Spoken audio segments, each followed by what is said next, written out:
الشیطان الرجیم بسم اللہ الرحمن الرحیم وبہ نستعین وهو خیر المعین وصلی اللہ علی سیدنا محمد وآلہ الطاہرین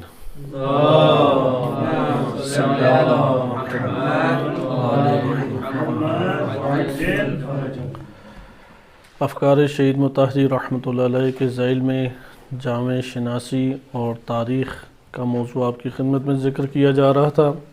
کتاب شہید مطہری رحمۃ اللہ علیہ کی جامع و تاریخ در قرآن، ہم نے جامع شناسی کے حوالے سے تو جامع در قرآن کا حصہ گزشتہ درس میں ختم کیا اور ایک سلسلہ گفتگو ہمارا اختتام کو الحمدللہ بتوفیق الہی پہنچا۔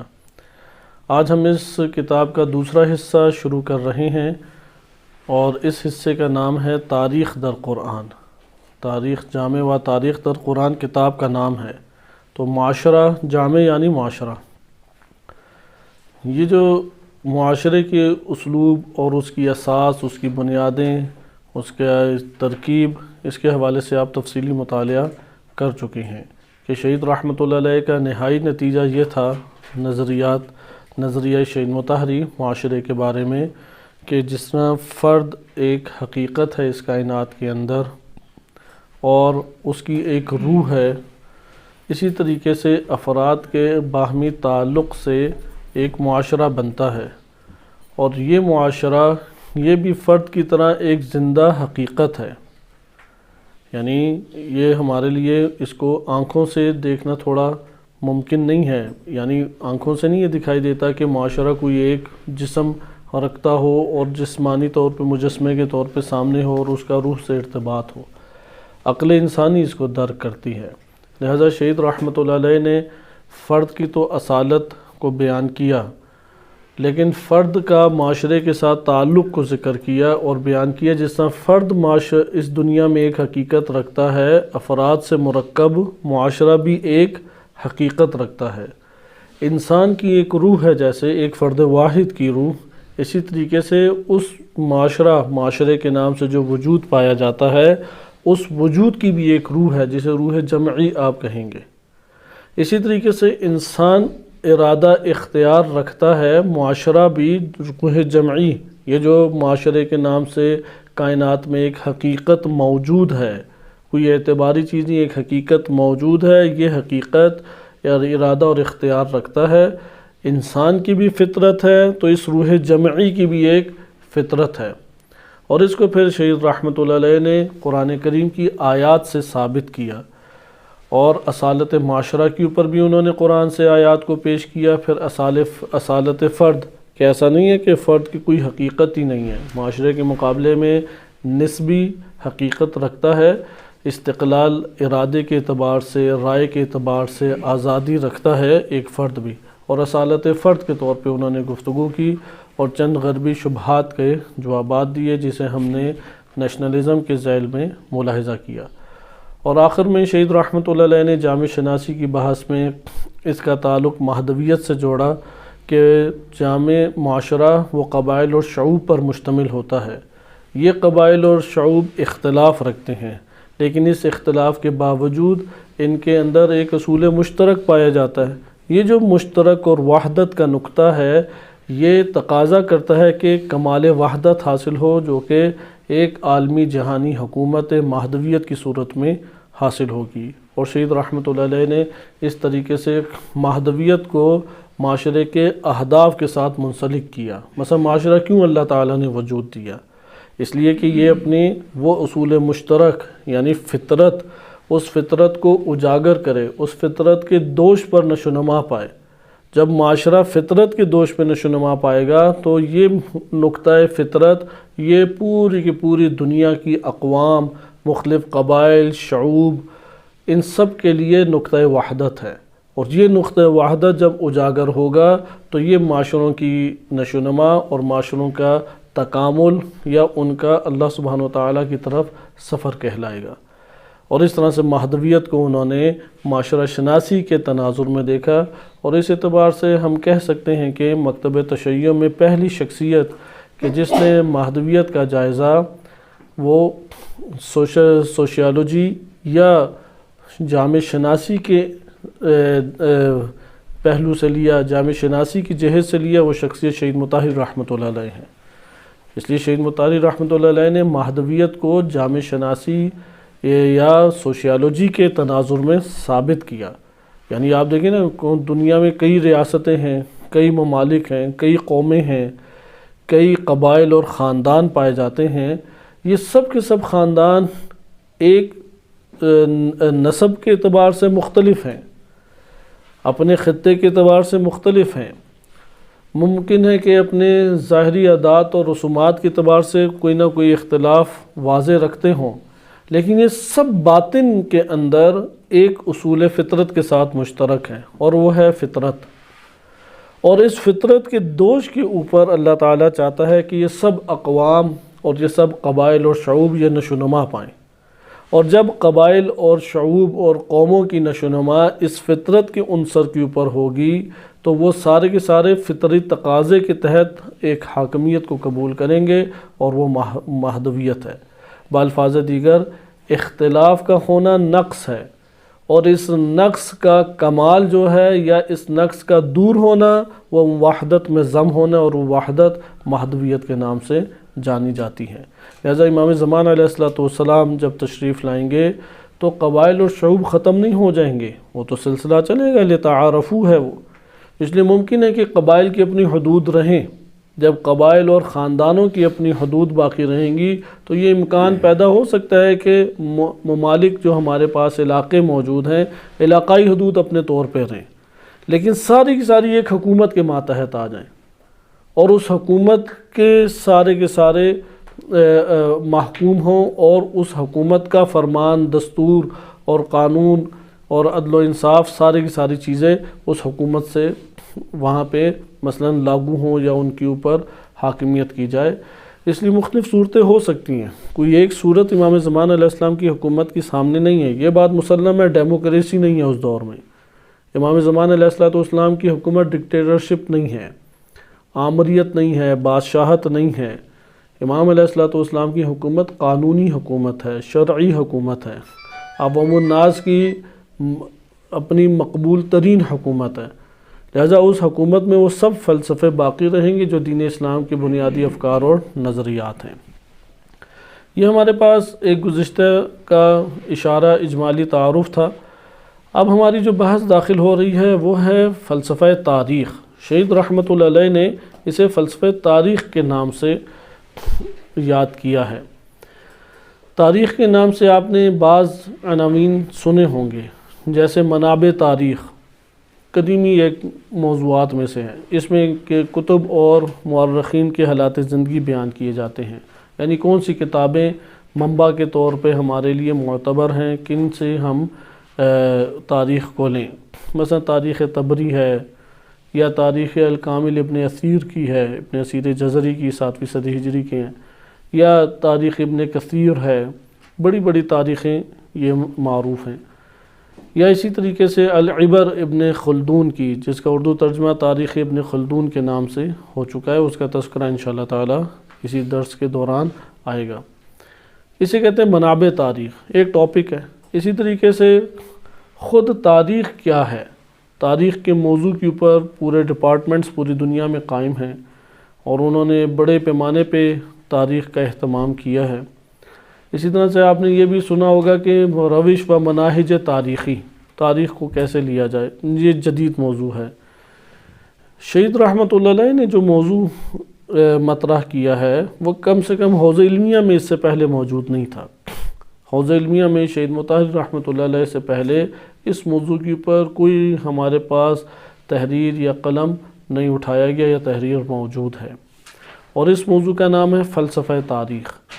شہید رحمۃ اللہ علیہ نے فلسفہ تاریخ کے اوپر بڑی عمیق اور طولانی بحث کی ہے، اور ان کی 5 جلدی کتاب چھپ چکی ہے۔ البتہ اس میں غربی مفکرین سے زیادہ انہوں نے سوال جواب کی صورت میں ان کے شبہات کا جواب دیا۔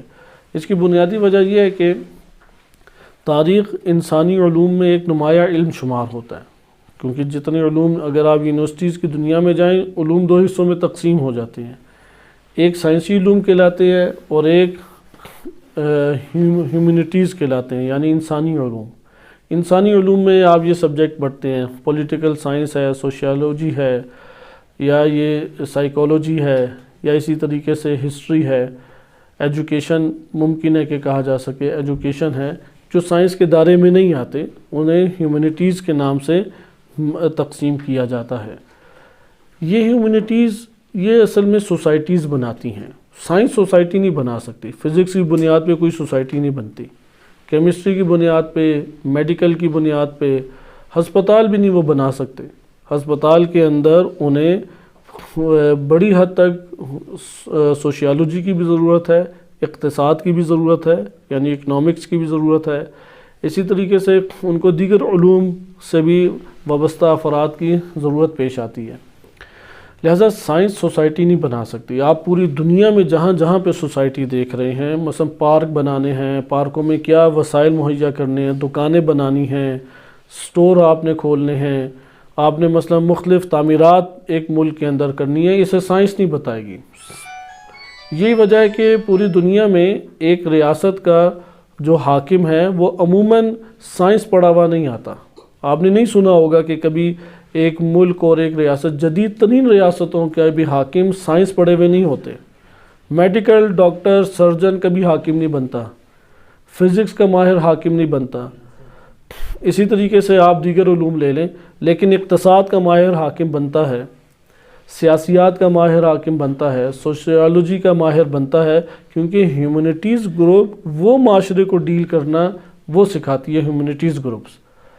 اب جس معاشرے میں ہیومینٹیز گروپس ہی ختم ہو جائیں، یہ والے علوم ہی ختم ہو جائیں، وہ معاشرہ تیزی سے غلام بنتا ہے۔ اور پاکستان میں اس وقت واقعاً قابل افسوس بات ہے کہ یہ والے ڈپارٹمنٹ ہی اس وقت بند ہوتے چلے جا رہے ہیں۔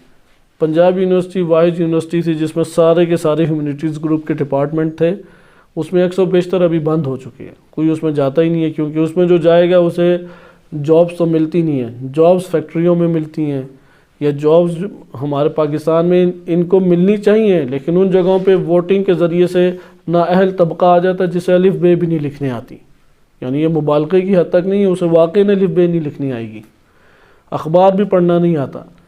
تو ہونا یہ چاہیے تھا کہ یہ ماہرین اس جگہ کے اوپر آ کے وہ بیٹھتے۔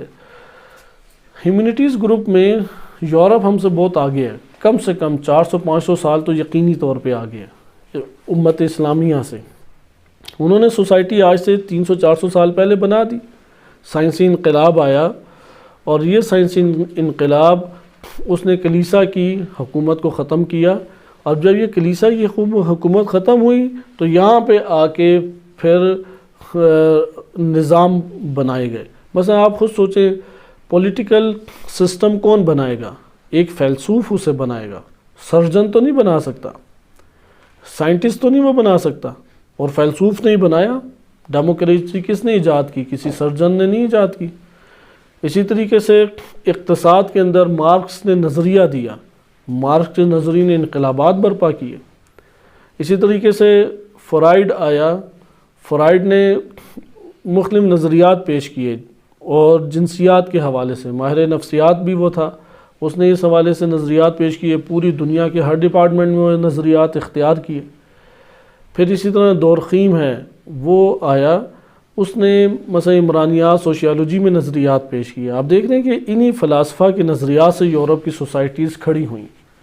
تو انہوں نے ہسٹری کا بھی بڑا گہرا اہتمام کیا۔ ہسٹری ان میں سے، تاریخ ان میں سے ایک اہم شعبہ ہے، ایک اہم ڈپارٹمنٹ ہے، اور اس کی اس قدر قیمت ہے کہ اس وقت آپ دیکھیں کہ بعض جن چیزوں کے اہم موضوعات ہوتے ہیں اس کے اوپر چینلز بنا دیے جاتے ہیں۔ ہسٹری چینل آپ کو مل جائے گا، مثلا اگر آپ کو نیشنل جغرافی چینل ملے گا، کیونکہ کائنات کو کھولنا وہ ایک بہت اساسی چیز ہے۔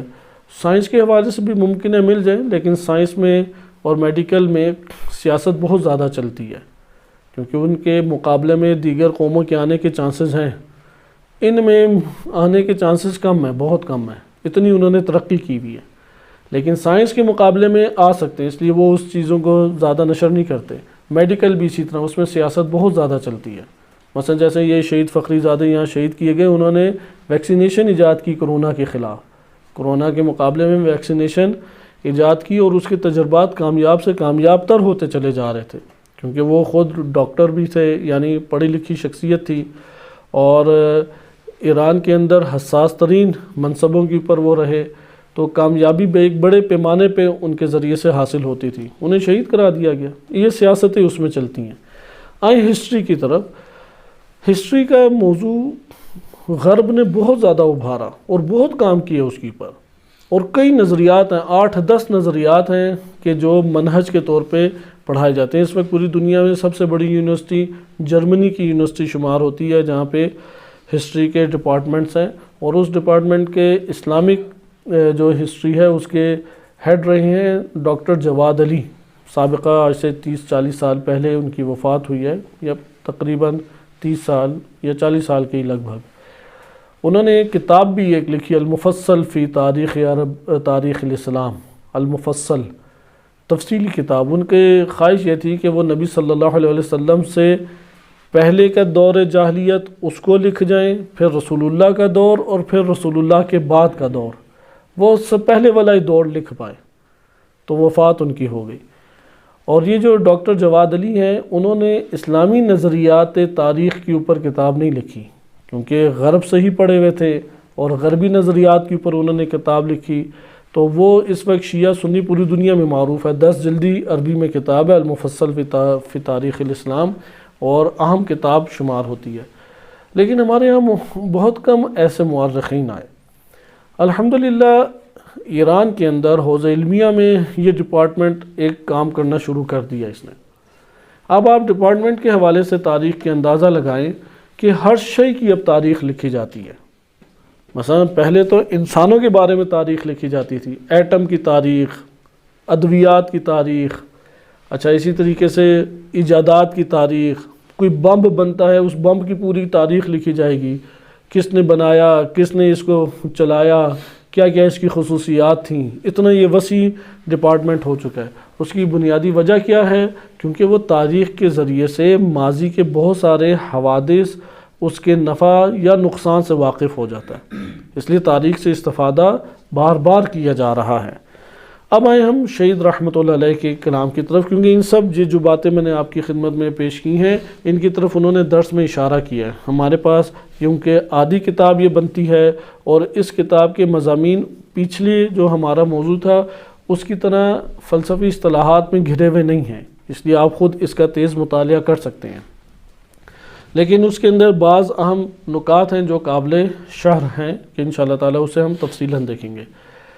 کلمہ تاریخ کیا ہے؟ کلمہ تاریخ کے بارے میں یہ کیونکہ کتاب میں وارد نہیں ہوا، میں آغاز میں بتا دوں یہ کلمہ ہے کیا۔ کلمہ تاریخ، اس کے بارے میں 2 احتمال ہیں، یا یہ ورخا سے ہے، واو رے خے، ورخا سے ہے، یا ارخا سے ہے، یعنی مثال واوی ہے اگر ہم علم صرف کی زبان میں بولیں، یا مثال واوی ہے، یا محموز الفا ہے، ارخا یا ورخا۔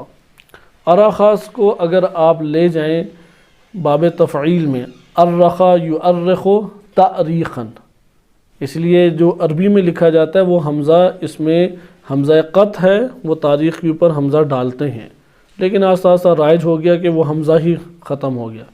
عربی سے یہ کلمہ آ گیا فارسی اور اردو میں۔ کہا جاتا ہے کہ عربی میں بھی یہ پرانے جنوبی عربستان میں جو پرانے ترین آثار ہیں، وہاں پہ جو کتابوں جو نوشتے لکھے جاتے تھے پتھروں کے اوپر یا جانوروں کی کھالوں کے اوپر، اس کو ورخا کہا جاتا تھا، اس سے یہ کلمہ پھر عربی میں منتقل ہوا۔ اصل کلمہ یہ عربی بھی نہیں ہے، اس دور میں جو پرانے عربستان میں، جنوبی عربستان میں قبائل یا قومیں آباد تھیں، ان کی زبان میں ورخا یا ارخا لکھنے کو کہتے تھے، یہ جو وہ نوشتے لکھتے تھے پتھروں کے اوپر یا مختلف دستاویز بناتے تھے۔ عربی زبان میں اس کا جو معنی رائج ہوا وہ ارخا سے مراد یعنی زمان اور وقت، یہ بھی لغت میں وارد ہوا ہے۔ ارخا سے مراد حادثہ کا برپا ہونا، ایک شے کا رونما ہونا، یہ بھی وارد ہوا ہے، اور اسی سے آہستہ آہستہ یہ کلمہ تاریخ کے معنی میں استعمال ہونے لگ گیا۔ تاریخ کا کلمہ قرآن کریم میں وارد نہیں ہوا، تاریخ یا اس کے جو مشتقات ہیں۔ احادیث مبارکہ میں بھی ظاہراً جو ہے وہ تاریخ کا کلمہ وارد اس طرح سے نہیں ہے۔ اس کا یہ مطلب ہے یہ متأخر دور میں علم کی صورت اختیار کر گیا، اور متأخر دور میں اس علم کا نام، گزشتہ کو پڑھنے کا نام کیا رکھ دیا گیا؟ تاریخ رکھ دیا گیا۔ یہ تو ہمارے پاس تاریخ کی لغوی بحث آ گئی۔ تاریخ کی تعریف کیا ہے؟ تاریخ کی کوئی ایسی ہمارے پاس جامع منظم تعریف نہیں ہے کہ سارے کے سارے مورخین اس کے اوپر راضی ہوں۔ اشکالات بہرحال بن جاتے ہیں، اور ہم ایک ایسی، کیونکہ تاریخ عموماً ہوتی ہے ماہیت کو بیان کرنے کے لیے، ایک شے کی حقیقت کو بیان کرنے کے لیے، تو یہاں پہ تاریخ جو ہے وہ ماضی کے امور کو تاریخ عموماً کہا جاتا ہے۔ جو ماضی ہو جائے، ماضی کے پڑھنے کو آپ کیا کہتے ہیں؟ تاریخ۔ جو بھی شے ہو، چاہے قومیں ہوں، فرد ہو، کتاب ہو، یا جو بھی ماضی سے تعلق رکھتا ہے اور اس ماضی کا مطالعہ آپ کرتے ہیں، کہ وہ تاریخ سے تاریخ کے دامن میں آ جاتا ہے۔ حتیٰ لغتاً بھی بعض نے یہی لغوی طور پہ بھی تاریخ کا معنی بعض نے یہ بیان کیا ہے کہ ماضی میں گزرے ہوئے حوادث، ماضی میں گزرے ہوئے واقعات۔ اس جگہ پہ تاریخ کی تعریف سے میں قبل آپ کے لیے ایک اور ضمنی طور پہ اشارہ کر دوں کہ جامع ہم موضوع پڑھ رہے ہیں جامع شناسی، یعنی جامع معاشرہ، اور معاشرے سے تاریخ میں آ گئے۔ یقیناً یہ در حقیقت ایک بحث کا ایک استمرار ہے، بحث کا سلسلہ ہے۔ ہماری گفتگو ختم ہوئی تھی تکامل انسانی کے اوپر، جو ہم نے گزشتہ درس میں ختم کیا پہلا حصہ۔ پہلے حصے میں گفتگو کیا ختم ہوئی کہ اصول مشترک اور فطرت کے عناصر کے اوپر تکامل بشریت کا ہے۔ اس تکامل کو شہید رحمۃ اللہ علیہ نے جامع کے نام سے نہیں بیان کیا، خود انہوں نے تحریر بھی کیا کہ بہتر یہ ہے کہ ہم اسے فلسفہ تاریخ کے نام سے بیان کریں۔ اس لیے یہ ذہن نشین رہے کہ ہم ادھر تاریخ کے بارے میں جو پڑھیں گے وہ وہی پرانی بحث ہے، لیکن ہم یہ نہیں پڑھیں گے کہ معاشرہ بنا کیسے، اس کی ترکیب کیسی ہے، قرآن اسے ثابت کرتا ہے یا نہیں، غربی افکار کیا ہے، یہ ساری باتیں نہیں پڑھیں گے، لیکن وہ تکامل کی بات پڑھیں گے کہ وہ جو تکامل کیسے پائے گا، کیسے اختلاف جو ہے وہ اختلاف ہونے کے باوجود ایک معاشرہ وحدت کی طرف آگے بڑھ رہا ہے، اس شعوب اور قبائل کے باوجود ایک معاشرہ آگے کی طرف جا رہا ہے۔ اس کو ہم مطالعہ کریں گے، لیکن اس کو مطالعہ شہید نے کہا، خود تحریر کی ہے کہ بہتر یہ ہے کہ ہم جامع کے ذیل میں اسے پڑھیں، اس سے بہتر ہے کہ ہم اسے فلسفہ تاریخ کے ضمن میں پڑھیں۔ بالفاظ دیگر ہم جب فلسفہ تاریخ پڑھ رہے ہیں تو ایک نو وہی معاشرہ شناسی پڑھ رہے ہیں، وہی معاشرے کے بارے میں پڑھ رہے ہیں، لیکن اب تاریخ کے آئینے سے پڑھیں گے۔ تاریخ کا آئینہ ہمارے لیے بہت واضح طور پہ بیان کر دے گا تکامل کا معنی کیا۔ اس لیے انہوں نے پہلے پیراگراف میں یہ بات بیان کی کہ بحث تکامل اجتماعی را ہم مطرح کنیں، کہ ہم تکامل اجتماعی کو مطرح کریں گے، لیکن ولی فکر میکنیم کہ اگر این را در بحث تاریخ مطرح کنیم بہتر است، یعنی اگر ہم اس کو بحث تاریخ میں اس بحث کو چھیڑیں تو یہ اس سے بہتر ہے کہ ہم اسے جامع در قرآن کے موضوع کے زیر بحث لائیں۔ اس کے بعد تعریف تاریخ ذکر کرتے ہیں۔ جب یہ بات ذکر کر دی کہ ذہنوں میں رہے کہ اب ہم ایسا نہیں ہے کہ ہم ادھر سے اڑ کے تاریخ کے دامن میں آ گئے، بلکہ ہماری بحث وہی ہے، معاشرے کے ضمن میں ہی ہے، لیکن اب ہم تکامل اجتماعی کو دیکھیں گے۔ آئیں ہم اس کو شہید نے کس طرح سے ان معنی کو منظم کیا ہے۔ تعریف تاریخ، تاریخ کی جو تعریف ہے اس میں انہوں نے ذکر کیا کہ ہمیں جاننا چاہیے کہ تاریخ کیا ہے، کسے کہتے ہیں تاریخ۔ پھر خود بیان کیا کہ عالم طبیعت میں، یعنی اس کائنات کے اندر یہ جو طبعی چیزیں پائی جاتی ہیں، حتیٰ کہ پتھر ہیں، نہریں ہیں، دریا ہیں، ان کی بھی تاریخیں لکھ دی کہ یہ نہیں تھی، یہ تو تب جب زلزلہ آیا، زلزلہ آنے کے بعد ایک پہاڑ دوسرے پہاڑ کی جگہ پہ آ گیا تو تب یہ جھیل بنی، ادھر ایک وہ نوشتہ لکھ دیں گے۔ جانوروں کی تاریخ، ابھی آپ بعض چڑیا گھر جائیں، ادھر جانوروں کی تاریخ لکھی جاتی ہے کہ یہ اتنے ہزار سال پہلے پایا گیا اور اس کی یہ خصوصیات ہیں، فلاں خصوصیات ہیں۔ تو انہوں نے ذکر کیا کہ سرگزشت کو کہتے ہیں تاریخ، یعنی جو ماضی میں گزر چکا ہے اسے کہتے ہیں تاریخ۔ اور یہ قدیمی ایک کلمہ ہے، اور ہم جب تاریخ کا اطلاق کریں گے تو ہماری مراد اتنے وجودات یہ سارے نہیں ہیں، اب تو حتیٰ ستاروں کی بھی تاریخ لکھی، پہلے یہ یہاں پہ ہوتا تھا اب یہاں پہ ہو گیا ہے، اور اس طرح سے تاریخ کے بارے میں تفصیلی باتیں آتی ہیں۔ تو ہر ڈپارٹمنٹ کی، ہر شے کی، اب مجرموں کی بھی تاریخ لکھی جاتی ہے، اس نے تاریخ میں یہ کیا، پہلے یہ کیا، فلاں کیا، پھر اس کی فائل نکالتے ہیں، آ جاتا ہے۔ جامعۃ المصطفیٰ نے طلاب کی بھی تاریخ لکھی ہے، اس کی پذیرش اس سال ہوئی تھی، پھر یہ آیا اس سال اس نے اقامہ ختم ہوا، دوبارہ اسے اقامہ ملا، اتنے سال اقامے کے بغیر رہا، اتنے اس کے نمبر ہیں، وہ اس کی بھی تاریخ، ہر شے کی تاریخ ایک لکھی جاتی ہے۔ حتیٰ کہ انسان کے اپنے نسب کی یا اپنی خصوصیات کی تاریخ ڈی این اے کے اندر موجود ہے، تو تاریخ بہرحال موجود ہے۔ ہم جب تاریخ کا اطلاق کریں گے تو ہماری تاریخ کا اطلاق جو ہے وہ فقط اور فقط انسان کے اوپر ہے۔ ہم اب سارے دائرہ کار سے باہر آ گئے، ہم نے کس کی تاریخ کو مطالعہ کرنا ہے؟ انسان کی۔ شہید رحمۃ اللہ علیہ نے اس جگہ پہ یہ بحث نہیں کی کہ تاریخ کی کون سی تعریف اور ڈیفینیشن بہتر ہے، کیونکہ اس سے ہمیں کوئی خاص فرق نہیں پڑتا، کیونکہ یہ اتنا مشترک معنی سبھی قبول کرتے ہیں تاریخ کا۔ مثلا تاریخ میں بعض اس طرح سے ایڈ کرتے ہیں کہ مورخ نے جو آ کے تاریخ بیان کی ہے، یا تاریخ کتب میں، اب اس طرح کی قیود کے اوپر بحثیں ہو سکتی ہیں کہ یہ قید لگانا ضروری ہے یا نہیں ضروری، لیکن ایک معنی مشترک کے اوپر سب متفق ہیں کہ زمانے ماضی میں پیش آنے والے حوادث، واقعات، رونما ہونے والے احوال، حوادث، ان کو کیا کہتے ہیں؟ تاریخ۔ اس لیے آپ یہ نوٹ کر سکتے ہیں، تاریخ یعنی زمانے ماضی کے واقعات اور حوادث کا مطالعہ، اس کو تاریخ ہم کہتے ہیں۔ اچھا، اب ہم آ جاتے ہیں اگلے ٹاپک پہ کہ تاریخ کے عنوان سے کتنی تعبیریں استعمال کی جاتی ہیں۔ تعریف میں ابھی ہم آئیں گے نہیں، آپ ابھی کوئی بھی تاریخ کی کتاب اٹھائیں جو موجودہ، کیونکہ اب ڈپارٹمنٹ اسلامی دنیا میں بھی ایک بڑی حد تک بنتے چلے جا رہے ہیں، اور ایران اس وقت سر فہرست ہے تمام اسلامی ممالک میں۔ اسلامی تاریخ کے اوپر کام کرنے میں ایران بڑھتا چلا جا رہا ہے، حتیٰ کہ اس کی شہرت پوری دنیا میں پھیلتی چلی جا رہی ہے۔ لہٰذا آپ یہاں پہ فارسی میں، اردو میں بھی تاریخ پہ اچھا کام ہوا ہے۔ آپ تاریخ کی تعریف جو موجودہ کتابیں عصر حاضر کی کتابوں میں اٹھائیں تو آپ کو یہ بحث کتابوں میں مل جائے گی۔ تعریف ڈیفینیشن کیا ہے تاریخ کی تعریف کیا ہے، اس لیے ہم اس موضوع کو ابھی ترک کرتے ہیں۔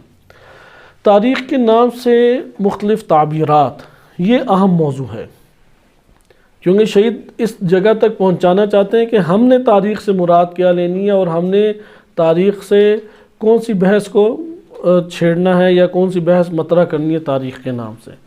ایک دفعہ تاریخ کا نام ذکر کیا جاتا ہے اور اس سے مراد یہ لی جاتی ہے کہ ماضی میں جو بھی واقعات رونما ہوئے ہیں وہ مراد لیے جائیں، اسے کہتے ہیں معنی واقعی۔ جیسا کہ ہم نے پہلے تعریف میں بھی یہی معنی اصل میں نوٹ کیا، کیا اس کا معنی؟ اسے کہتے ہیں معنی واقعی، اس کا نام لکھا، یعنی شہید نے اس کو کہا کہ یہ تاریخ بمعنی واقعی ہے، کہ ما الان قصد میکنیم نیست، یعنی یہ والا معنی ہمارا مراد نہیں ہے۔ یہ جو آپ نے ابھی تاریخ کا معنی لکھا نا کہ زمانے گزشتہ میں ہونے والے واقعات، حوادث، یا کوئی بھی جو بھی چیزیں برپا ہوتی ہیں، یہ معنی واقعی ہے۔ تاریخ جب ہم کہیں گے تو ہم یہ معنی، اس کلمے سے یہ معنی مراد نہیں لیں گے۔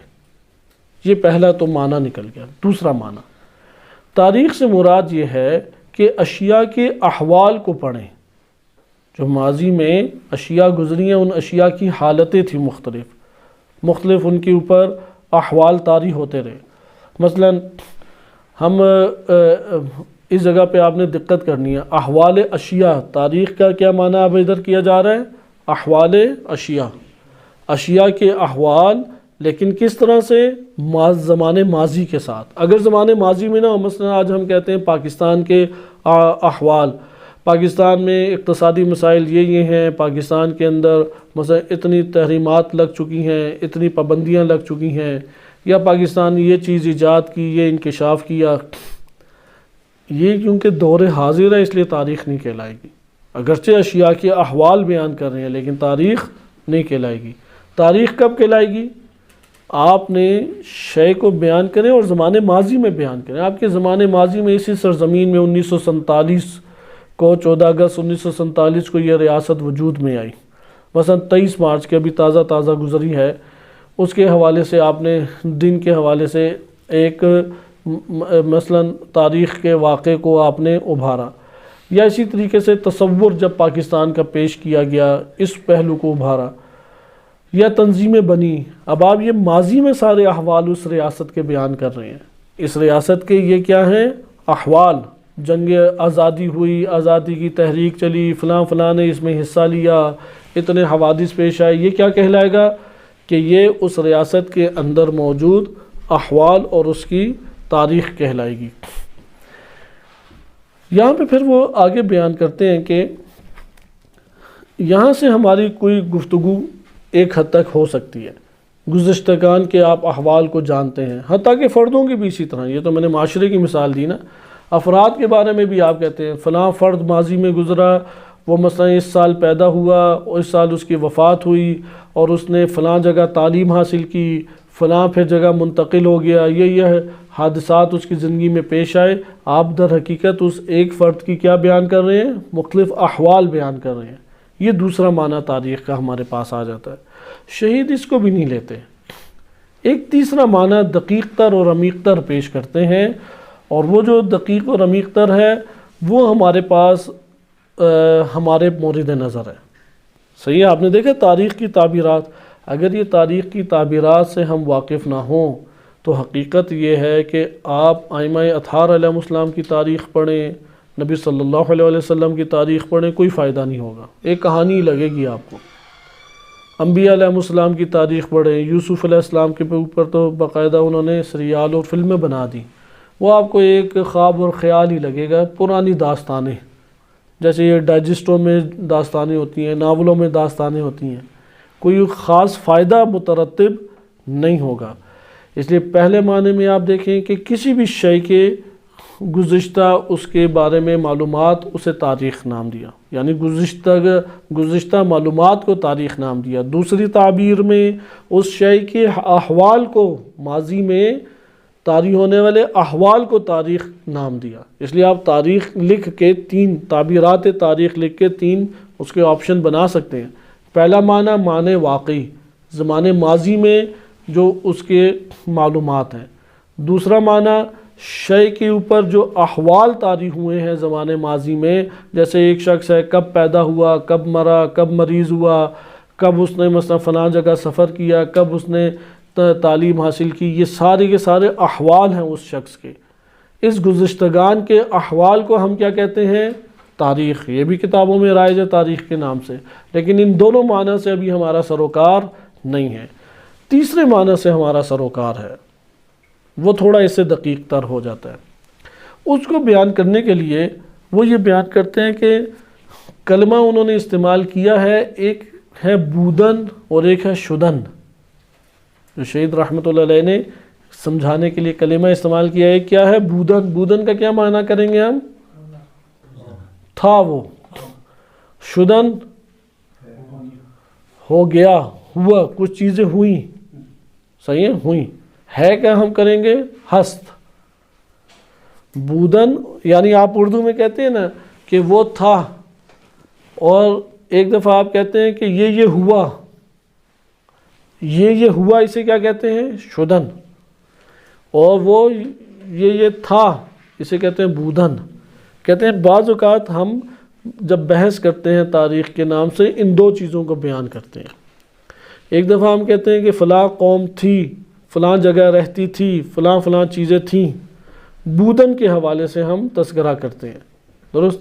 لیکن ایک دفعہ ہم بودن کے حوالے سے تذکرہ نہیں کرتے بلکہ شدن کو دیکھتے ہیں۔ خلاصہ کلام پہلے میں بیان کر دوں، اس تک ہم پہنچیں گے۔ انہوں نے شدن کو تاریخ کا نام دیا ہے، یعنی ہم نے کس پر فوکس کرنا ہے؟ شدن پہ، کیونکہ وہ اجتماعی تکامل اجتماعی سے تعلق رکھتی ہے نا۔ قومیں تو ہزاروں گزری ہیں، لاکھوں گزری ہیں، مستقبل میں بھی آئیں گی، اس لیے انہوں نے تاریخ کا نام کیا رکھا ہے؟ وہی حوادث، بعینہ حوادث کا مطالعہ، ان حوادث کے مطالعے کو انہوں نے در حقیقت تاریخ قرار دیا ہے۔ اگر حادثہ نہیں ہے ان کی نظر میں وہ تاریخ یعنی ہمارے پیش نظر وہ تاریخ نہیں ہے۔ مختلف ڈپارٹمنٹ میں اس کے فائدے ہوتے ہیں بعض اوقات، جیسے مجرمین کی تاریخ لکھی جاتی ہے، اس سے وہ بہت فائدہ اٹھاتے ہیں۔ قوموں کی تاریخ لکھی جاتی ہے، اس سے فائدے آج کل ریاستیں اٹھاتی ہیں۔ معاہدہ ایک اقتصادی معاہدہ کرنا ہے، اب جس ملک کے ساتھ کرنا ہے، اب اس ملک کے معاہدوں کی تاریخ پڑھیں گے دیگر قوموں کے ساتھ، اس سے آپ اندازہ لگا لیں گے۔ لیکن یہ ساری چیزیں اس سے وابستہ ہو جاتی ہیں۔ اب شہید اس کو لے کے کیسے چلتے ہیں؟ وہ کہتے ہیں کہ ایک دفعہ ہم گزشتہ کے بارے میں بحث کرتے ہیں اور کہتے ہیں کہ افراد تھے جو زمانے ماضی میں تھے، یعنی فلاں قوم تھی، فلاں افراد تھے، فلاں اس طرح سے بندے تھے۔ یا ایک دفعہ ہم کہتے ہیں کہ جامع معاشرے تھے، قومیں تھیں۔ پھر آگے ذکر کرتے ہیں کہ فقط دربار بودن اینہا بحث کنی۔ ایک دفعہ آپ کیا ہے فقط کس طرح بحث کرتے ہیں؟ اس کے ہونے سے کہ وہ ماضی میں تھیں، جس طرح ماضی میں تھیں آج زمانے حاضر میں بھی ہوتی ہیں۔ بس ہونے کو انہوں نے پہلے ذکر کیا ہے کہ ایک دفعہ فلاں فلاں چیزیں تھیں، آپ کی کل بحث اس طرح سے، یہ چیز اس طرح سے تھی، یہ چیز اس طرح سے تھی، یہ قومیں پہلے مثلا یمن میں رہتی تھی، یمن سے اٹھ کے مثلا مکہ آ گئی، مکہ سے اٹھ کے کوفہ آئی، ان کا نسب اس طرح سے چلا۔ یا آپ یہ والی باتیں کر رہے ہیں، اس کو کیا آپ نے نام دیا؟ بودن۔ یہ آپ کے لیے بہت مہم ہے۔ آپ ممکن ہے کہ 10 صفحے اسی کے اوپر لکھ دیں۔ مثلا آپ کہیں کہ حمیری، اب حمیری قبیلہ یمن سے چلا، آپ اس کے اوپر لکھنا شروع کریں کہ یہ فلاں قبیلے سے تھا، اتنے سال پہلے وہ نبی صلی اللہ علیہ وسلم کی یہ قبیلہ وہاں پہ تھا، فلاں کی شاخ ہے، اس نے ہجرت کی، ہجرت کر کے بحرین سائڈ پہ آیا، ادھر سے ہجرت کر کے مثلا احواز یا عراق سائڈ پہ آ گیا، ادھر فلاں شخص سے ان کا نسب چلا۔ یہ ساری کی ساری باتیں کیا ہیں؟ بودن، ہونا۔ البتہ ہو تو پھر واقعہ رونما ہوتا ہے نا، ہونا اس حوالے سے اہم ہے۔ ایسا بھی نہیں ہے کہ اس کا کوئی فائدہ ہی نہیں ہے، ہونے کو آپ کو بتانا پڑے گا۔ علی علیہ السلام تھے ہی نہیں تو پھر کیا آپ نے ان کے حوادث پہ تجزیہ تحلیل کرنا ہے؟ بالآخر اس سے بحث کرنے پڑ جاتی ہے انسان۔ امام حسین علیہ السلام تھے تو پھر کربلا سے بحث ہوگی نا۔ اگر ان کے صحابی جیسے امام زمان علیہ السلام پہ اہل سنت میں یہ شبہ پایا جاتا ہے، وہ کہتے ہیں یہ جتنی لمبی تحلیل آپ جو پیش کر رہے ہیں اور اتنی لمبی آپ باتیں پیش کرتے ہیں امام مہدی علیہ السلام کے حوالے سے، پہلے ان کا ہونا تو ثابت کرو، وہ ماضی میں تھے یا نہیں تھے۔ تو اس لیے بودن ضروری ہے۔ اس کے بعد پھر یہ کہتے ہیں کہ اگر ہم بودن کو فقط لیں تو اس کا نتیجہ کیا نکلتا ہے؟ زمان ہمارے پاس کیا ہے؟ ایک ظرف بن جاتا ہے۔ زمان کیا ہے؟ ایک ظرف بن جاتا ہے، اور اس زمان میں اشخاص تھے، جیسے برتن ہے نا، برتن میں چیزیں رکھ دیں، تو بودن کی صورت میں صرف زمان کے اندر چیزوں کو مطرح کرنا لازم آئے گا۔ زمان، آپ تاریخ کی ماہیت کو جاننے کی کوشش کریں۔ اس وقت آپ نے کبھی غور کیا پاکستان میں مکتب تشیع میں کتنی تاریخ لکھی گئی ہے؟ اگر آپ کو تاریخ میں بڑا نام نظر آئے گا تو کسی شیعہ مصنف کا شاید ہی آپ کو نام نظر آئے، وہ یا اہل سنت ہیں یا ممکن ہے کہ غیر پاکستانی ہیں۔ اہل سنت میں بھی شبلی نعمانی ایک بڑا نام ہے، تاریخ لکھی، 7 جلدیں سیرت النبی پہ۔ اس طرح کون سی تاریخ ہمارے پاس ہے؟ مفتی جعفر حسین رحمۃ اللہ علیہ نے سیرت امیر المومنین علیہ السلام لکھی، لیکن تاریخ کا وہ انداز جو شہید مطہری بیان کر رہے ہیں اس کے اوپر ہمارے پاس اردو میں کوئی بھی تاریخ موجود نہیں ہے۔ اس لیے تاریخ سے ہمارے ہاں کوئی خاطر خواہ استفادہ نہیں کیا جاتا۔ ابھی مختار کے اوپر بحثیں کریں گے، بیجا بحثیں، اور تاریخ کی بجائے فضائل کے اوپر آ جائیں گے، پھر جنت دوزخ کے فیصلے کرنے لگیں گے۔ یہ تو تاریخ نہیں ہے۔ جو عالم فضائل مختار بیان کر دے وہ کہیں گے یہ تو بہت بڑا عالم مورخ ہے اور اس نے بڑا تاریخ میں کام کیا۔ اس نے کون سا تاریخ میں کام کیا ہے؟ جا کے 4 فضائل بس اس نے دیکھیں، یا وہ جو علماء کے درمیان لے دے ہے اور بعض رجالی بحثیں ہیں۔ تاریخ کی حقیقت کو سمجھیں گے تو ہم تاریخ کے اعتبار سے ہم قلم اٹھا سکتے ہیں، وإلا تاریخ کے اعتبار سے قلم نہیں اٹھا سکتے۔ لہذا تاریخ کے حوالے سے یہ والا نقطہ بہت مہم ہے۔ بے عبارت دیگر یہ ایک وقت ہست، زمان برائے ما فقط یہ ایک ظرف ہست، یعنی زمان کیا ہے؟ ایک برتن کی طرح ہے۔ فلسفی یہ بحث ہے زمان کی، لیکن انہوں نے اس کو فلسفے کے انداز سے نہیں بیان کیا۔ ہمارے اوپر زمانہ گزرتا ہے یا نہیں گزرتا؟ آپ نے دیکھا کہ کیوں انسان کی عمر بڑھتی ہے؟ انسان کی جو عمر بڑھ رہی ہے، چیزیں گل جاتی ہیں، نئی چیزیں پیدا ہو جاتی ہیں، وہ صرف زمان کی وجہ سے ہیں۔ یہ زمان اگر رک جائے تو سارے کی ساری چیزیں اپنی جگہ پہ، وہ مثلا انسان بوڑھا ہی نہیں ہوگا۔ مثلا ایک زمین ہے، زمین کی ایک خاص نوع کی گردش ہے، وہ اس نوع کی گردش کی وجہ سے اس کے اندر جو چیزیں ہیں وہ اس کے ہمراہ جا رہی ہیں۔ آپ ایک سیارے پہ الگ چلے جائیں، مثلا 2 بچے پیدا ہوئے، ایک کو ایک الگ سیارے پہ لے جائیں، اس سیارے کی گردش آہستہ ہے، زمین کی گردش تیز ہے۔ 10 سال بعد آپ دیکھیں گے وہ ممکن ہے 2 سال کا ہو، اور آپ ممکن مثلا 100 سال بعد دیکھیں آپ 100 سال کے ہوں۔ یہ زمان ہے کہ جو انسان کے اوپر اثر انداز ہوتا ہے۔ یہ بیان کرتے ہیں کہ زمان ماضی زمان ہے، اس زمان کے اندر یہ چیزیں تھیں، جب ہوں گی تو اس سے آگے بحث کریں گے نا، لہذا اس اعتبار سے یہ بہت مہم ہے کہ زمان اور زمان میں اس ظرف کے اندر چیزوں کا ہونا، لیکن اس میں ظرف کا صرف ہونا اور اس کے اندر قوموں اور اقوام کا ہونا کیا کافی ہے یا کافی نہیں ہے؟ ادھر سے وہ بحث اپنی آگے بدلتے ہیں اور وہ کہتے ہیں کہ نہیں، آپ کو شدن کو بھی دیکھنا پڑے گا۔ زمان کے اعتبار سے ماضی میں آپ نے دیکھ لیا یہ ہے، لیکن ہم ادھر نہیں اکتفا کریں گے، ہم یہاں پہ آئیں گے کہ یہ قوم، مثلا یہ قوم فقیر تھی، یہ قوم کیوں غنی ہو گئی؟ یہ قوم ذلیل تھی، یہ کیوں قوم باعزت ہو گئی؟ یہ قوم مثال کے طور پر غلام تھی، یہ کس طریقے سے آزاد ہو گئی؟ یہ جو احوال آ رہے ہیں اور حوادث آ رہے ہیں، ایک حالت سے دوسری حالت میں ہو گئے، شدن اس چیز کا نام ہے، ایک سے دوسری جگہ کے اوپر آ گئے، اس کا مطالعہ جو ہے نا یہ تاریخ کہلائے گا۔ فلسفہ تاریخ اس سے وابستہ ہے، اس لیے فلسفہ تاریخ میں بودن کا بھی انکار نہیں کر سکتے، بودن بھی ثابت ہوگا، لیکن اس کے اوپر زیادہ بحث نہیں کریں گے۔ ہم زیادہ بحث کس کے اوپر کریں گے؟ یہ جو احوال ہیں، احوال بیان کی جا رہے ہیں، یہ مثلا قوم فقیر تھی، یہ قوم غنی تھی، یہ قوم آزاد تھی، غلام کیسے ہو گئی؟ یہ قوم تو مومن تھی، مشرک کیسے ہو گئی؟ یہ قوم تو اچھی زندگی بسر کر رہی تھی، عذاب کیسے نازل ہو گیا؟ یہ جو سارے کے سارے احوال ہیں، اس کا نام انہوں نے کہا کہ اس کو ہم تاریخ نام دیں گے۔ اب ہم یہاں پہ آ جاتے ہیں کہ معاشرہ جو ہے اس حوالے سے کیا کوئی کردار رکھتا ہے یا نہیں۔ کہتے ہیں کہ اگر آپ نے معاشرے کو مد نظر رکھتے ہوئے تاریخ پڑھنی ہے تو پھر تو آپ کا کام زمان سے کوئی نہیں ہے۔ زمان، کیونکہ معاشرے کی ہم نے پیچھے جو باتیں پڑھی وہ کسی زمان سے خاص ہیں، زمانے سے تو نہیں خاص۔ آپ کی ماضی ہو، حال ہو، مستقبل ہو، مجھے اس سے غرض نہیں ہے۔ معاشرہ یا تو اصالت معاشرہ ہے، اصالت فرد ہے، یا ان دونوں کی صورت میں ایک اصالت پائی جاتی ہے، فرد بھی حقیقت رکھتا ہے، معاشرہ بھی حقیقت رکھتی ہے۔ آپ نے جتنی بحثیں پیچھے پڑھی اس میں زمان کی بات آتی تھی؟ نہیں۔ کہتے ہیں جب ہم معاشرہ شناسی پڑھتے ہیں تو تب زمانہ ہمارے پیش نظر نہیں ہوتا، لیکن جب ہم یہاں پہ آ کے زمان کے عامل کو مد نظر رکھیں گے معاشرے کے اندر تو اس سے ہمارے لیے چند اور بحثیں سامنے آتی ہیں، اس لیے انہوں نے تاریخ کے دامن میں اسے رکھا۔ مثال کے طور پہ اگر میں آپ کی خدمت میں یہ عرض کروں تکامل اجتماعی کے بس فلسفے ذکر کرتا رہوں، یہ زیادہ ہمارے لیے پر اثر ہے یا نہیں؟ تاریخ کے آئینے میں آپ کو دکھایا جائے، دیکھو فلاں قوم، اس قوم کے اندر یہ احوال تھے اس کے، پھر انہوں نے یہ کام کیا، اس کام کرنے کی وجہ سے یہ ان کو تکامل حاصل ہوا، یہ زیادہ مؤثر ہے۔ کون سی صورت زیادہ مؤثر ہے؟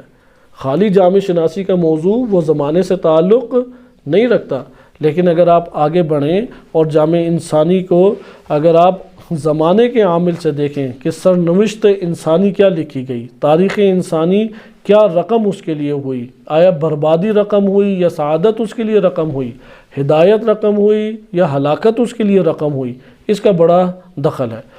تعریف آخر میں کلمہ دیکھیں انہوں نے کیا لکھا ہے، میں آپ کے سامنے فارسی پڑھ دیتا ہوں تاکہ آپ اس سے نتیجہ لکھ لیں۔ یہ نتائج آپ کے لیے بہت مہم ہیں تاکہ آپ تاریخ پڑھتے ہوئے فلسفہ تاریخ سے مراد کو مد نظر رکھیں۔ لکھتے ہیں پس مقصود ما از تاریخ، تاریخ سے ہمارا مقصود کیا ہے؟ یعنی شدنہائے جامع انسانی، معاشروں کے اندر جو شدن چیزیں برپا ہوئیں، وہ برپا ہونے والی چیزیں کیا ہیں؟ وہ ہمارا مقصود ہے۔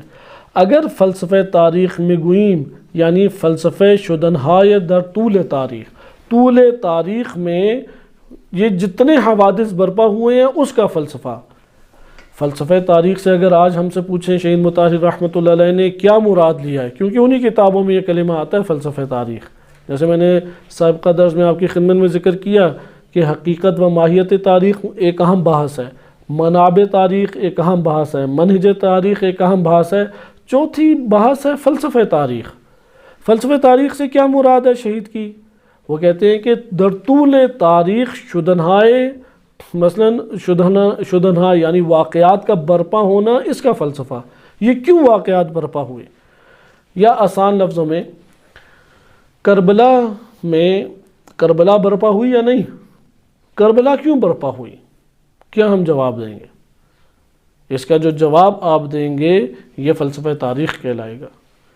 امام حسین علیہ السلام کیوں شہید کر دیے گئے؟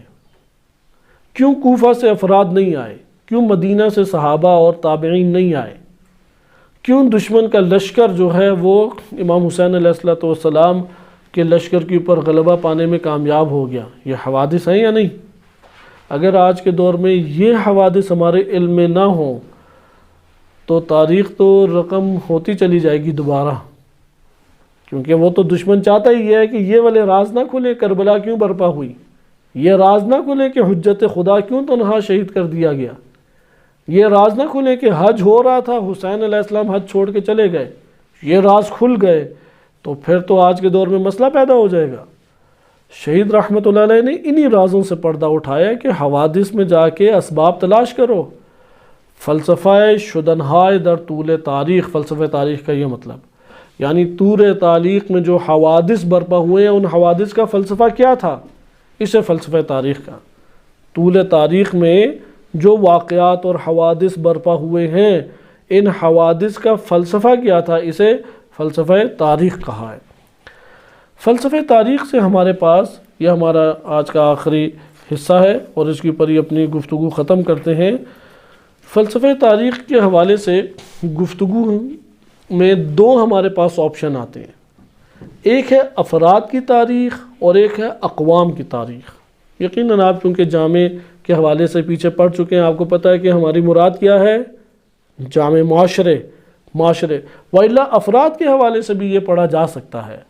مثال کے طور پر وہ فرد تھا، وہ فقیر تھا، فقیر سے غنی کیسے ہوا؟ وہ جب تھا تو اس کو تو کوئی پڑھانے والا نہیں تھا، وہ کیسے پڑھ گیا؟ جیسے پاکستان کے بارے میں تاج باور وہ اس طرح کی انہوں نے کلپ بنائے ہوتے ہیں کہ پاکستان کے اندر کھیلوں کے اوپر کوئی سہولیات نہیں فراہم کی جاتی، لیکن وہ دیکھیں ماجد خان یا پتہ نہیں کون سے وہ ہیں اسکواش میں انہوں نے چیمپئن بن گئے، تو اب یہ بڑی تاجوار چیز تو ویسے ہے، لیکن وہ اس کو فخریہ طور پہ لے رہے ہیں کہ پاکستان ایک ایسا ملک ہے کہ جہاں پہ کسی چیز کی کوئی نہ تربیت کا موقع موجود ہے نہ کوئی ادارہ موجود ہے، لیکن ادھر سے پھر بھی بڑی بڑی کامیاب شخصیات نکل آتی ہیں۔ تو یہ ہر قوم جو نیچے زوال پذیر قومیں ہیں وہ تمغے اسی طرح کے لینا چاہتی ہیں، جبکہ یہ اپنے اندر خود ایک زوال پذیری کو رکھے ہوئے ہیں۔ اللہ تعالیٰ نے عناصر و خزانے تو تمام دنیا میں ہی ہر قوم اور قبیلے میں رکھے ہوئے ہیں، وہ سسٹم ہے کہ جو اس کو منظم کر کے سامنے لے کے آتا ہے۔ خلاصہ کلام جو افراد کے حوالے سے انہوں نے ایک دو صفوں کے اوپر اس میں بحث کی ہے، اور وہ اہم بحث ہے کہ آپ کبھی فرد کے بارے میں تاریخ کا مطالعہ کرتے ہیں کہ اس کے ساتھ یہ واقعات کیسے پیش آئے، جسے کہتے ہیں شرح حال افراد، یعنی اب اس کے نام آپ دیکھیں کیا وہ لے رہے ہیں، افراد کی جو حالت ہے اس کی تشریح، کیونکہ افراد کے احوال یعنی وہی حوادث، افراد کے حوادث کی تشریح ہم نے فلسفہ تاریخ کا یہی ترجمہ کیا نا شہید کی زبانی، فلسفہ شدنہا در طول تاریخ، طول تاریخ پیش آنے والے حوادث کا فلسفہ یعنی حوادث کی تشریح۔ کہتے ہیں یہ افراد کی جانب سے بھی ہو سکتی ہے، اقوام کی جانب سے بھی ہو سکتی ہے۔ افراد کی جانب سے انہوں نے کیا مثال دی؟ مثلا یہ افراد تھے، یہ اس زمانے میں موجود تھے، اس جگہ پر موجود تھے، اچھا ان کے گھر اس طرح کے وہ بناتے تھے، زندگی میں یہ ان کے حوادث آئے، اور اس طرح کے حوادث جو ہیں اس کے اسباب یہ نکلے۔ یہ ہمارے پاس آ جاتی ہے افراد کی تاریخ۔ افراد کی تاریخ میں ایک بڑا اہم نقطہ ہے، یعنی یہ ویسی بلا وجہ نہیں ہے کہ افراد کو انہوں نے ذکر کیا، ایک اہم توجہ تشیع کی دلانا چاہتے ہیں یہ امت اسلامیہ کی۔ ہمارے ہاں نبی صلی اللہ علیہ وسلم اور ائمہ اطہار علیہ السلام کے اوپر جو تاریخ لکھی گئی ہے وہ افراد کی جانب سے یا اقوام کی جانب سے ہے؟ کس کی طرف سے ہے وہ؟ مثلا آج آپ کو مراسم کے اعتبار سے گفتگو کا موقع ملے، ائمہ اطہار علیہ السلام کے شہادت کے بھی مراسم آتے ہیں اور مناسبت ولادت کی بھی آتی ہیں، آج ہمیں موقع ملے تو ہم کیا اس میں اگر ہم نے ان کے موضوع کو، ویسے تو وہ موضوع بیان ہی نہیں ہوتا، وہ ہدیہ مثلا میلاد کے ایام وہ کہتے ہیں ہدیہ تبریک و تہنیت طرز ہے، اس کے بعد پھر امام حسین علیہ السلام پہ آ جاتے ہیں اور فضائل امام حسین علیہ السلام یا امام علی علیہ السلام۔ لیکن آپ بڑی محنت اور زحمت کر کے جس امام کی مناسبت ہے، جیسے امام عسکری علیہ السلام یا امام نقی علیہ السلام، اس کا اہتمام کرتے ہیں اور انہی کی شخصیت کے اوپر آپ نے رہنا ہے، تو آپ کیا تاریخ بیان کریں گے؟ آپ ان کی شخصیت کے احوال کو بیان کریں گے اور اس کو تشریح کریں گے یا کچھ اور؟ مثلا ہمارے پاس سب سے قدیمی منبع اہل بیت علیہ السلام کی اس عنوان سے تاریخ کا کون سا منبع ہے؟ شیخ مفید رحمۃ اللہ علیہ کی کتاب الارشاد، جو اردو میں تذکرۃ ائمہ اطہار کے نام سے ترجمہ ہو چکی ہے، اس سے پیچھے کوئی تاریخ کے عنوان سے، سیرت کے عنوان سے کتاب نہیں ہے، وَإِلَّا احادیث کے اندر موجود ہے۔ آیا یہ ہمیں کوئی فائدہ دے گی اگر ہم فرد کی شرح کریں احوال کی؟ کوئی ہم اس سے بڑا نتیجہ لیتے ہیں؟ خود آپ غور کریں اس کے اوپر، کیونکہ یہاں یہ اہم نقطہ ہے جس کو وہ فلسفہ تاریخ کی طرف لے کے جانا چاہتے ہیں کہ فلسفہ تاریخ اگر ایک فرد کی فقط پڑھے، مثلا امام علی علیہ السلام، آپ نے ان کی تاریخ پڑھنا شروع کر دی، ان کے بہت سارے حوادث ہیں۔ امام علی علیہ السلام نبی صلی اللہ علیہ وسلم کے دور میں، مکہ میں، مدینہ میں، بدر، احد، خندق، حنین، ساری جنگیں لڑی امام علی علیہ السلام نے۔ اب آپ کیا بیان کریں؟ ایک شخص کی واقعات اور اس کی تفصیل، اس سے ہمیں کیا فائدہ ہو رہا ہے سوائے فضائل کے اور اس کی عظمت کے بیان کے؟ کوئی اور فائدہ اٹھا پا رہے ہیں؟ نمبر 2، اس شخصیت کے ہم جامع طور پہ حالات کو ذکر کر پائیں گے اس طریقے سے؟ شہید کہتے ہیں کبھی بھی نہیں کر پائیں گے، حتیٰ کہ بعض جگہوں پہ برے طریقے سے پھنس جائیں گے۔ مثلا ائمہ اطہار علیہ السلام میں امام علی علیہ السلام نے جنگیں لڑی یا نہیں؟ حتیٰ کہ اپنی خلافت کے دور میں بھی لڑی۔ امام صادق علیہ السلام نے کوئی جنگ لڑی؟ نہیں لڑی ہے، تو دونوں میں پھر ٹکراؤ ہو گیا، کس کی روش ٹھیک تھی؟ کیا ہم جواب دیں گے؟ ایک جواب تو ہے ہمارے ہاں، وہ جو عموماً ممبر سے دیا جاتا ہے، وہ سب ہی نور ہیں، جو کرتے ہیں ٹھیک ہے۔ یہ تاریخ کا کوئی جواب نہیں ہے، وہ تو ہے امام معصوم خطا کر ہی نہیں سکتا، یہ سوال ہی آپ کا باطل ہے۔ اس کے ہمارے لیے اس کا پھر نتیجہ یہی نکلتا ہے، آج کے دور میں الجل کی تسبیح صبح سویرے پڑھا کریں اور پھر اپنی دنیا میں گم ہو جائیں، سود کھائیں بینکوں سے لے کے، طاغوتی حکومتوں میں زندگی بسر کریں، حلال حرام کی تمیز کی بغیر جاب کریں، اپنے خاندانی مسائل دنیا کے طور طریقوں سے سلجھائیں، ختم مومن والی زندگی۔ یہ آج کا مومن زمانے کا یہی رہ جائے گا، کیونکہ اس کے نتیجے میں ٹکراؤ کو آپ حل ہی نہیں کر پائیں گے۔ کیوں حل نہیں کر پائے؟ کیونکہ آپ نے ایک فرد کے حوادث کی فقط شرح بیان کی ہے، لیکن اگر آپ نے اس فرد کو جائزہ اس فرد کا لیا ہوتا کہ وہ کس زمانے میں زندگی بسر کرتا رہا ہے، اس زمانے کے حالات کیسے تھے، اس زمانے کے اندر حکومتیں کیسے وجود میں آئیں، ریاستیں کیسے چلتی تھیں، کس طرح سے لوگوں کے اندر تفکر اور سوچ پائی جاتی تھی، آپ اس سے دیکھیں گے وسیع نتیجہ سامنے آئے گا، اور پھر آپ یہ جملہ کہیں گے کہ اگر امام علی علیہ السلام امام صادق علیہ السلام کے دور میں ہوتے، وہی عمل انجام دیتے جو امام صادق علیہ السلام نے کیا۔ یہ کب ممکن ہے؟ جب زمان اور مکان کو کھولیں گے، جب آپ شرح کریں گے اس زمانے کے حوادث کی، اگر اس زمانے کے حوادث کی شرح نہیں کریں گے تو کیسے اس شخصیت کو پہچان سکتے ہیں؟ اس لیے شہید فرماتے ہیں کہ اگر کوئی فلسفہ تاریخ کو نہیں جانتا وہ اہل بیت علیہ السلام اور انبیاء علیہ السلام کی تاریخ کو بھی بیان نہیں صحیح کر سکتا، وہ معارضے میں آ جائے گی، اسے نہیں سمجھ آئے گی یہ واقعات کیوں ہوئے، کیونکہ اس نے حوادث کا تو پیچھے جائزہ ہی نہیں لیا، اور اسے کوئی خاطر خواہ فائدہ بھی حاصل نہیں ہوگا ان بلند شخصیات کی تاریخ پڑھ کے۔ اور قرآن کریم نے اس اعتبار سے کسی کی بھی شرح زندگی بیان نہیں کی، ایک نبی کی بھی نہیں کی۔ حضرت نوح علیہ السلام کا تذکرہ کثرت سے آیا قرآن میں، لیکن کہیں نہیں آیا کتنی لمبی کشتی تھی، کہیں بیان ہوا کشتی میں کتنے جانور سوار تھے، اچھا کشتی جو ہے وہ کتنے دن پانی کے اندر چلتی رہی، طوفان کتنے دن ٹھہرا، ایک بھی چیز نہیں بیان کی۔ حضرت نوح علیہ السلام کا گھر کتنا بڑا تھا، وہ گھر میں کھاتے کیا چیزیں تھے، کوئی ایک چیز بیان کی، کیونکہ افراد کے احوال کی یہ شرح یہ ہمارے لیے کوئی خاطر خواہ فائدہ نہیں دیتی۔ ہمیں کون سی چیزیں فائدہ دیتی ہیں؟ حضرت نوح علیہ السلام کے دور میں قوم کے کیا حوادث تھے، قوم کیا سوچتی تھی، قوم کیا کیا عمل انجام دیتی تھی، انہوں نے کس کس طریقے سے حجت الہی کو ٹھکرایا، یہ ہمارے لیے بہت زیادہ فائدہ دیتی ہے، اور اس پہلو کو ہمارے ممبر اور معاشرے سے بیان نہیں کیا جاتا۔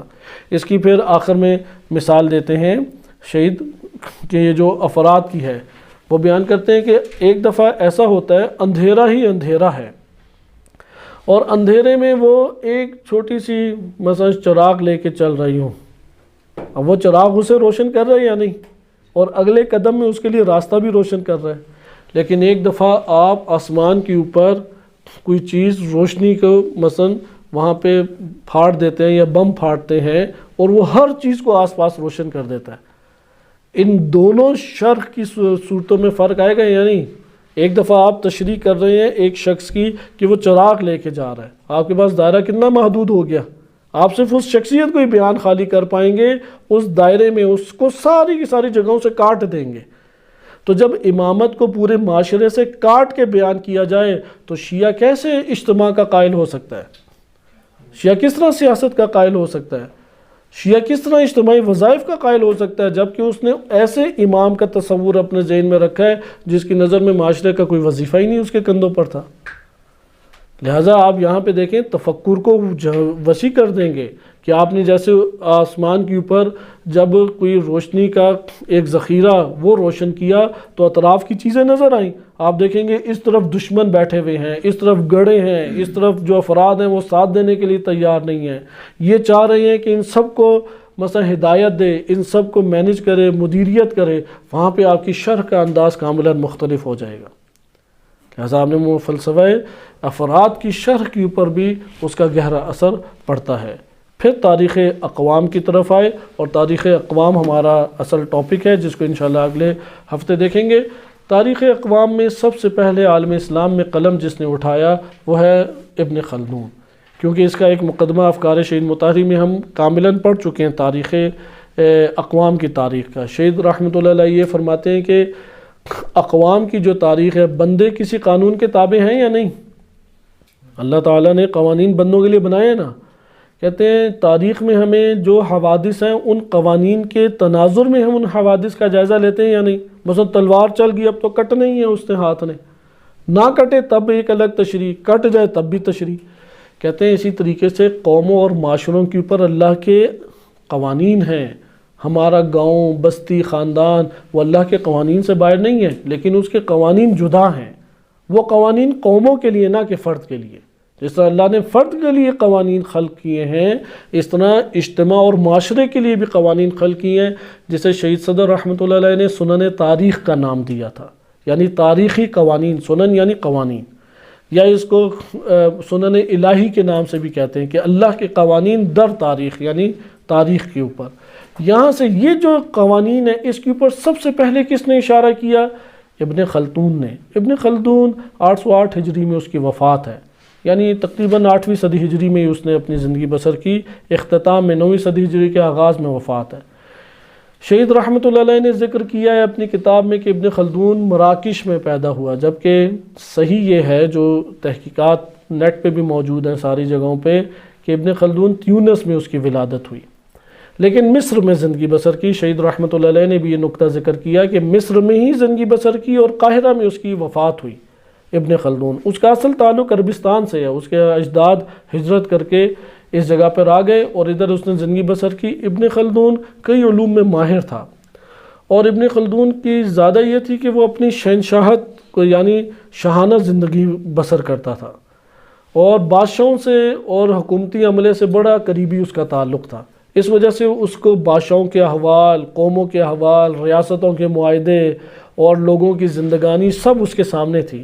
اس بنیاد پہ اس نے سب سے پہلے ایک کتاب لکھی، العبر، طویل نام ہے اس کا، العبر اس کا پہلا حصہ ہے، یعنی عبرتیں۔ العبر جو کتاب ہے یہ معروف ترین کتاب اس کے جو تاریخ ابن خلدون کے نام سے چھپتی ہے۔ ادھر اس نے جو کتاب کا مقدمہ لکھا ہے، یعنی کتاب کس کی پر مشتمل ہے؟ مقدمے پہ اور تاریخ پہ، یعنی 9ویں صدی ہجری میں اس کا انتقال ہے۔ یہ جو مقدمہ ہے اس میں اس نے یہ اشارہ کیا کہ جس طرح افراد کے اوپر اللہ کے قوانین ہیں، اس طرح معاشروں پر بھی قوانین ہیں۔ ابن خلدون کی شخصیت کوئی بھاری شخصیت نہیں تھی۔ شہید نے بھی اپنے اس کلام میں یہ ذکر کیا کہ ابن خلدون کی تاریخ کی کوئی حیثیت نہیں ہے، مقدمے کی حیثیت ہے۔ وہ جو اس نے چند صفحے مقدمے کے لکھے ہیں وہ مقدمہ اہمیت رکھتا ہے، آپ نے تاریخ نہیں پڑھنی، کیونکہ ابن خلدون پہلا شخص ہے جس نے امام زمان علیہ السلام کا انکار کیا۔ اسی طریقے سے اہل بیت علیہ السلام کا بڑی بڑی غلطیاں اس کی ہیں، بہت فاحش خطائیں ہیں، شہید نے ذکر کیا۔ اس لیے تاریخ ابن خلدون کا کوئی اعتماد نہیں ہے، لیکن وہ جو اس نے مقدمہ شروع میں لکھ دیا وہ اہمیت کا حامل ہے، اور اس میں اس نے اقوام کے اوپر قوانین کو ذکر کیا، جو کہ انشاءاللہ تعالی تشریحاً اگلے درس میں آپ کے سامنے بیان کیا جائے گا۔ صلی اللہ علیہ سیدنا محمد وآلہ الطاہرین۔